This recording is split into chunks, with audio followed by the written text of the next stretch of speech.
Hello, and welcome to my channel. My name is Jonathan Cohn, and today I have my book review of the book A Good Day to Die by Keith R.A. DeCandido. This is the first book in his IKS Gorkon series. This is a really short read. It's only about 273 pages. The print is fairly decently sized large, but I picked up this book because of a couple of reasons. One, Star Trek. I read a lot of Star Trek books. Two, Keith R.A. DeCandido is a great author. I've read some of his books and loved them. And three, my favorite species in Star Trek is the Klingons. I love the Klingons. And so I wanted to find books about Klingons. And I've been reading books about Klingons for several years now. Some of my favorites, some of the ones I've read recently. I read the book Kahless, which is just like an epic fantasy set in Star Trek. It's great. It's about the character of Kahless. You have the book Klingon, which was a very disjointed book, but it was, it's a great fun little story that's a really quick read. And I read the book A Time for War, A Time for Peace, also by Keith R.A. DeCandido, which has a great Klingon subplot. And then, to me, the best Klingon story of all time, and the best Star Trek story of all time, is the Star Trek Prey trilogy by John Jackson Miller, including the books Hell's Heart, The Jackal's Trick, and The Hall of Heroes. All three amazing, amazing books. And so I love the Klingons. I love reading about them. I love their society, their militaristic elements. I love reading about their world building. I love reading about their culture. I love reading about their history, the way that they think. And this book gives you all of that. And it's such a short book. Like, DeCandido is able to squeeze, or maybe not squeeze, but he's able to fit so much into this short book. There's like nothing wasted in here. There is so much you can gather from this. There are, the basic premise of this book is that the Klingons have lost a lot of territory and a lot of resources during the last couple of wars they've had to fight with, like, the Dominion and Cardassians and the Borg and all these other things. And so the Klingons need more resources, they need more planets, they need more people to be part of their empire. So the Klingon Empire decides to expand rapidly. So what they do is they send several of their ships to go set out and explore. And so the back of the book has just a hilarious premise to me. It says, "These are the voyages of the Klingon Defense Force vessel IKS Gorkon, part of a mighty new Chancellor class. Its mission to explore strange new worlds, to seek out new life and new civilizations, and to conquer them for the greater glory of the Klingon Empire." So you see this contrast between the way the Klingons operate their vessels and the way that the Federation operates theirs. Almost every book in Star Trek, you're following a Federation vessel, a Federation crew, as they're dealing with some problem. And you might have a minor POV from another species or even from the Klingons, but the book itself is anchored in what the Federation is doing. This book is anchored in what the Klingons are doing. There is a Federation character who is a Klingon, aka Worf, who comes in at one point in the book for one scene, and he's like barely there, and then he leaves. But other than that, there's like no Federation in this book. It's entirely Klingon. It is a Klingon-based book. And so you see the Klingons and this new big battleship, the IKS Gorkon, and their commander, and they go to these new planets, and they're trying to find a planet that not only is inhabitable for the Klingons to live on, but also has resources and also has a population that they can conquer.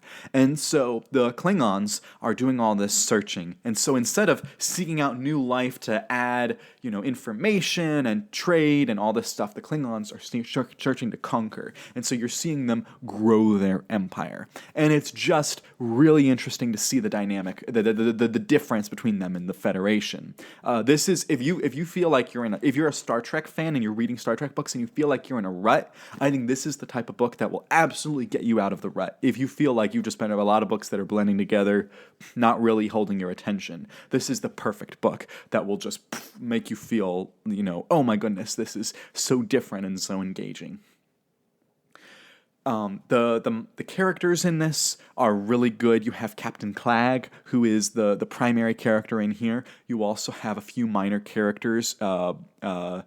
Beorak, I think is her name, and then you have Kurak and Koran. Anyway, there's a lot of great Klingon characters in here, and you see how each of them has they all come from that warrior culture and that culture of honor and duty, which is honor is like the most important thing to a Klingon, but in here you see how that's different from person to person. What are the subtle differences in the way the Klingons have their culture? And it's really fascinating to read.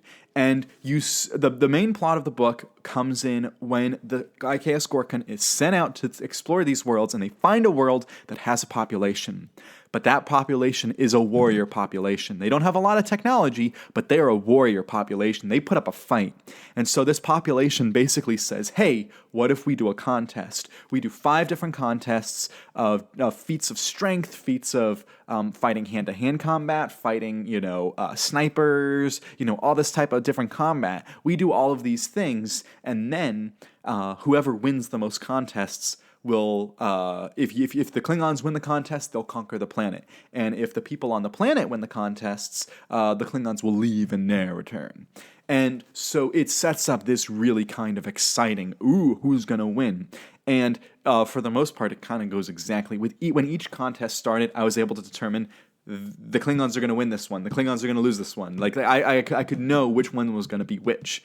And then the final one happens, and it looks like it's going in one direction. And Keith DeCandido takes it in a direction that I thought was really interesting, and I think probably a bit controversial. I'd love to hear other people think. What did you think of the way he deals with the ending of the final contest and the way that he handles the story after the final contest, because there's story afterwards, and it really sets up book 2. This book has a terrific hook for the second book in the series. I am so excited to read that second book. I'll be reading that in the next month or so, but this has a terrific hook, and so I thought that he did a good job. This does tell its own story. Like, this book it's not just like a book that they just chopped in half and called this part 1 and the next one part 2. No, this tells its own full story, but it has that hook for the next story that I really enjoyed.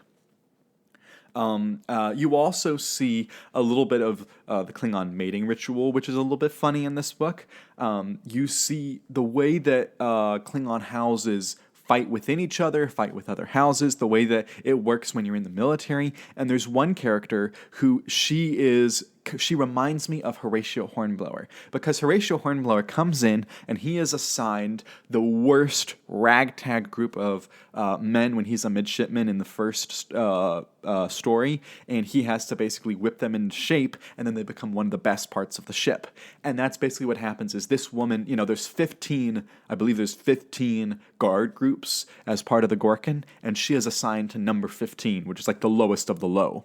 I think at one point it says, of all the, what was the way that they phrased it? They say, of all my best warriors, I put you in the final slot, like the worst slot. You're the worst of the best. And so she has to take this group, which is group number 15, and whip them into shape, and she has to prove that she is a good warrior and that she is a good leader and that she deserves to be at the big kids' table. And so I thought that was all delightful. Like, everything about this book is delightful. The biggest problems there are certain things that should have been expanded more. Maybe certain things are I know like one thing is absolutely in the next book because I saw the cover and the title and the premise of it. But there are other things in this book that I felt like didn't get fully resolved, and so if they're fully resolved in the next book, I'll be like, okay, I kind of get it, that's okay. But if they're not fully resolved in the next book, that's really frustrating because it should be. I believe this is a 3-book series. The first 2 books are really short. The third book's a little bit longer. And then there's a spin-off book called The Burning House. I have all 4 books, so I'll intend to read all of them this year. And it's just such a great story. So if you've read IKS Gorkon, A Good Day to Die, and you enjoyed it, or even if you hated it, if you hated this book, let me know. I personally think it's one of my favorite Star Trek books I've read in quite a while, and I'm so glad I was able to read it. And I'm so excited to read more Star Trek novels. So, until next time, I'm Jonathan, and thank you for watching.